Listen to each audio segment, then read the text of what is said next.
আপনার মুখে জল আনার মতো এই রেসিপি হবে আচারের। আর একবার নয়, বারবার খেতে ইচ্ছে করবে আপনার একবার খেলে। এই রকম একটা আচার নিয়ে চলে আসলাম সম্পূর্ণ তেল ছাড়া। আজকে এই আচার বানাবো, একটুও তেল দেব না। তেল ছাড়াই কিভাবে এই সুন্দর আচারটা বানাই আপনারা অবশ্যই সাথে থেকে দেখবেন। হ্যালো এভরিওয়ান, আসসালামু আলাইকুম। সবাই কেমন আছেন? আলহামদুলিল্লাহ, আমি অনেক ভালো আছি। তো আমি এখানে আমার গাছের আম নিয়েছি, 2 গাছের আম। দেখেন একই রকম দেখানো যায় না, দুইটা দুই রকমের আম। তো এখানে প্রায় 1 কেজির মতো আম নিয়েছি। এখন আমি আমগুলা খুব সুন্দর করে কাটারের সাহায্যে ছিলে নিতেছি। একদম ভালো করে ছিলতে হবে যাতে সবুজ অংশ না থাকে কোনোভাবেই এগুলোর ভেতরে।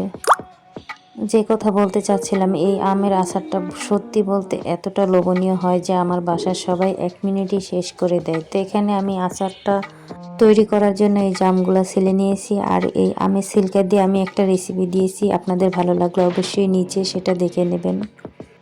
আমি অফ ক্যামেরায় সবগুলো আম ছোট ছোট করে কেটে নিয়েছি। একদম দেখুন, আপনাদের পছন্দ অনুযায়ী আপনারা কেটে নিতে পারেন। এখন আমগুলো আমি ব্লেন্ডারের সাহায্যে ব্লেন্ড করে নেব।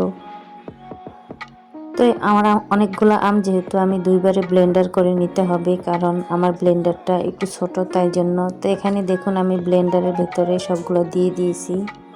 জগের ভেতর আমগুলো দিয়ে ব্লেন্ড করে নিয়েছি, কিন্তু এটাতে একটু পানি দেওয়া যাবে না। পানি দিলে আপনাদের এটা শুকাতে অনেক সময় লাগবে, তাই কোনোভাবেই এটাতে পানি দেওয়া যাবে না কিন্তু। তো চামচের সাহায্যে এই যে দেখুন দেখিয়ে দিলাম, একেবারেই খুব সুন্দর করে ব্লেন্ড করে নিয়েছি। এখন ফ্রাই প্যান বসিয়ে দিলাম চুলার উপর। আর এখন সবগুলো আম আমি এখানে ঢেলে নিতেছি। এই আমের আচারটা এতটা লোভনীয় যে আমি অল্প আমের আচার দিয়েছি, সেটাই আমার বাসার সবাই 1 নিমেষেই শেষ করে দিয়েছে, একটুও বাকি ছিল না। আপনারা যদি বেশি করে বানাতে চান অবশ্যই বেশি করে বানাতে পারেন, সারা বছর রেখে খেতে পারবেন। তো এখানে কতক্ষণ নাড়াচাড়া করে তারপরে এই তো আমি এখানে পরিমাণ মতো চিনি দিয়ে দিলাম। আমার বাসায় গুড় ছিল না, তাই আমি চিনি দিয়ে আচার বানিয়ে নিতেছি। আপনারা চাইলে ইচ্ছে করলে গুড় দিয়ে বানালে এটার কালার আরও সুন্দর হবে, খেতেও কিন্তু বেশ মজা হবে।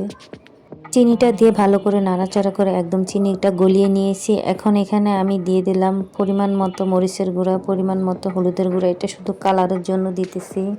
আর দিয়ে দিলাম ভাজা জিরার গুঁড়া। এখন এটা দিয়ে ভালো করে নাড়াচাড়া করে মিক্স করে নেব। অনেকক্ষণ নাড়াচাড়া করে এটাকে এই তো মিক্স করে নিয়েছি আমি। তো এটা যখন একটু শুকিয়ে আসছে তখন দিয়ে দিলাম এখানে পরিমাণ মতো বিট লবণ, আর দিয়ে দিলাম সাদা লবণ। দিয়ে আবার ভালো করে নাড়াচাড়া করে নিয়েছি। আপনাদের কাছে ভালো লাগলে অবশ্যই আমার পেজটা ফলো দিয়ে সাথে থাকবেন। আর এখানে দেখুন এখন দিয়ে দিলাম আগে থেকেই মরিচের ফাঁকি করে নিয়েছিলাম, সেটাও এখানে দিয়ে দিয়েছি। সব কিছু আমি আগে থেকেই করে নিয়েছি। মশলা, অবশ্যই মশলা দেখতে চাইলে আমার নিচের ভিডিওতে দেওয়া আছে কিভাবে মশলা তৈরি করেছি, সেখান থেকে আপনারা দেখে নিতে পারেন। তো এটাকে আমি ভালো করে নাড়াচাড়া করে অনেকক্ষণ নাড়াচাড়া করে নিয়েছি। তো আমি এটা রাখবো না, তারপর একটু সিরকা দিলাম আপনাদের দেখানোর জন্য। অবশ্যই একটু সিরকা দিবেন। সিরকা দিলে কি হবে যে আপনার ভিনেগার দিয়ে আবার ভালো করে নাড়াচাড়া করে নিয়েছি। আর এখন দিয়ে দেব এই তো পরিমাণ মতো মশলা। আর এই পাঁচফোড়নের মশলাটা অবশ্যই প্রথমে দিবেন না, পাঁচফোড়নের মশলাটা অবশ্যই পরে দিবেন, না হয় পুড়ে যাবে আর গন্ধ করবে। আর এটা বেশি বেশি করে নাড়াচাড়া করবেন যাতে নিচে একদম লেগে না যায়, যেহেতু এটা আমি একদম তেল ছাড়া বানিয়েছি তাই জন্য।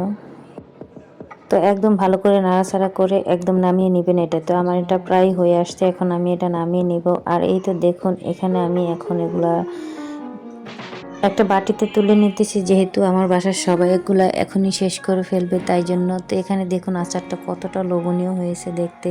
বাসার সবার তো ভীষণ পছন্দ। আপনাদের কার কার পছন্দ অবশ্যই কমেন্টে জানাবেন। আর ভালো লাগলে পেজটি ফলো দিয়ে সাথে থাকবেন, সাবস্ক্রাইব করে সাথে থাকবেন। এখন আর একটু মরিচের গুঁড়ো উপর থেকে দিয়ে দিয়েছি। আর ভিডিও পুরোটা দেখার জন্য সবাইকে অনেক ধন্যবাদ আপনাদেরকে।